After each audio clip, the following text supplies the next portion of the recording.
Hi, in this video we're going to look at database management systems, DBMS, and we're going to look at some of the features. So what is a DBMS, what are the advantages of a DBMS, what are the disadvantages, and then towards the end of it we're going to have a little look at ODBC drivers. We'll explain that more as we get towards the actual slide that covers it. So first of all, DBMS is an acronym for Database Management Systems. It's a piece of software that helps create, run and maintain all the component parts of a database. So if you looked at the previous video that I recorded, a database contains things like tables, forms, queries that have been run, reports and so on. And a database management system, or a relational database management system, which is very similar, except a relational database is one where there are joins between the two tables. So for example, you can have one field in the customer table, and then when you have an order table, the customer is linked to the order table, and you can't create duplicate customer IDs, for example, so that what you don't have are 6 versions of the same customer, because then you could get errors and so on. But anyway, that will be covered at a later date. Database management systems, probably the most famous one out there is Access. I'll have a little look at Access towards the end. Just to give you an idea of what it looks like and what it does. In future videos we'll actually look at creating an Access database and the component parts within an Access database, but in this video we'll just have a brief look just to kind of see what we actually mean. And within a DBMS you may have one database system that can allow many users to access the database at once, which is obviously a advantage, and you can also potentially restrict that access. So for example, if you're a shop, you may give certain access to a store manager, and then as you gradually go down the chain, as it were, you will find that people have gradually less and less and less access. So someone that's working on the tills might only be able to see products that are in stock, for example. So some more advantages here. So we've got consistency. So data is the same no matter who is looking at it. So if you've got the one database system and you've got 2 people in different sites maybe, or even different rooms or whatever it might be, the data is going to be the same, which is obviously a very important thing, because you don't want data to be different within different places, because then you're going to get inconsistent results, which is never good.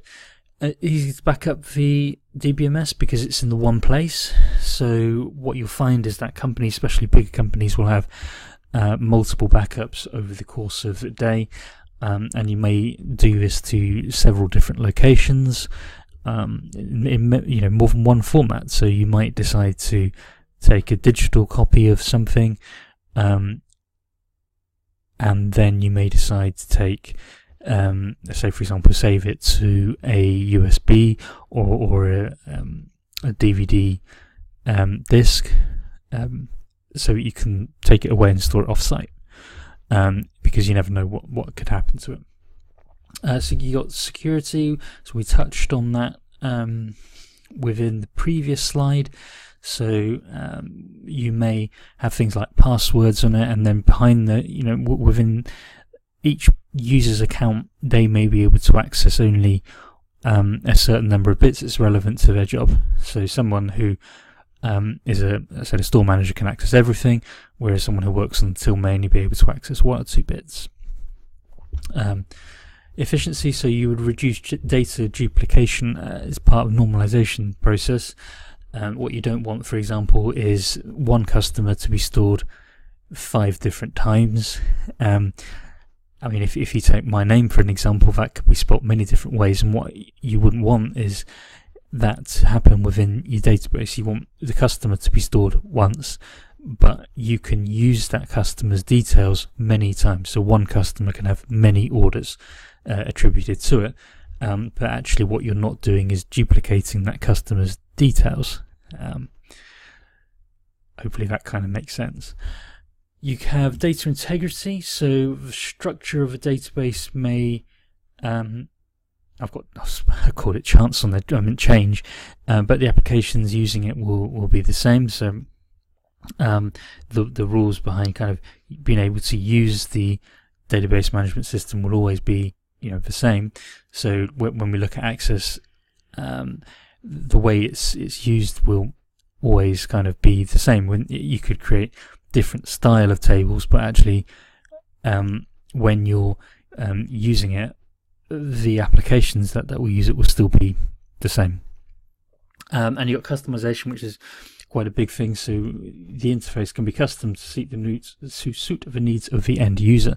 And again, that would be dependent on the level of access they have. So if you only need certain bits within your job, then you may only have access to that, in which case you can create a specialized user interface for that purpose. Whereas if you need to know more, again, you can create specialized interfaces, and also potentially doing things like making it a bit more graphical, a bit more intuitive for an end user, because that's going to make it easier for people to actually use this thing. And the easier it is to use, more people are going to use it, which means it's hopefully become a better tool to use, if more people are actually using this thing. Disadvantages: increased cost. This thing is not cheap. Database management systems, Access is fairly cheap, but it's still a cost at the end of the day to bring it in. Complexity: databases they're quite a common thing, but can be surprisingly complex, especially once you start running into multiple different tables. You may find that you run into one or two issues there. Most companies of any size will actually have people who are working on the database all the time to make sure that the two things below here really, database is kept up to date, and also things like upgrade cycles. So there is always different software coming out, and so Access is one of the newer database systems, but it's had 16 different versions since 1992. So I'm just doing a bit of math in my head. That's 26 years. They've had a new version every 1.5 years, give or take. And for a business, that's quite a big investment to keep updating the database and systems that link to a database.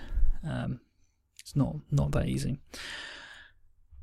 ODBC drivers, so I said we would touch on this. So ODBC stands for Open Database Connectivity, and basically if you think of it as it's a standard, so rules basically of how